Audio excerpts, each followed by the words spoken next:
হঠাৎ এক গর্জন, আকাশ কেঁপে উঠল, আলো ছড়িয়ে গেল দিগন্তে। কাতারের রাজধানী দোহা, যে শহরকে অনেকেই ভাবেন শান্তি আর কূটনীতির আসন, এবার সেখানেই দেখা গেল এক ভয়ঙ্কর দৃশ্য।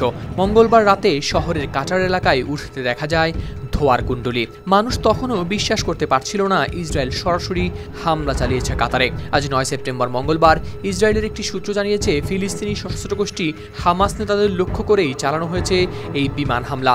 কাতার ভিত্তিক সংবাদ মাধ্যম আল জাজিরা ও ইসরায়েলি সংবাদ মাধ্যম চ্যানেল 12 এবং টাইমস অফ ইসরায়েল সহ বিভিন্ন সংবাদ মাধ্যমে প্রকাশ পেয়েছে এই তথ্য। প্রতিবেদনের বরাতে জানা যায়, কাতারের রাজধানী দোহায় হামাসের জ্যেষ্ঠ কর্মকর্তারা গাজার জন্য সর্বশেষ মার্কিন যুদ্ধবিরতি প্রস্তাব নিয়ে আলোচনা করতে জড়ো হয়েছিলেন।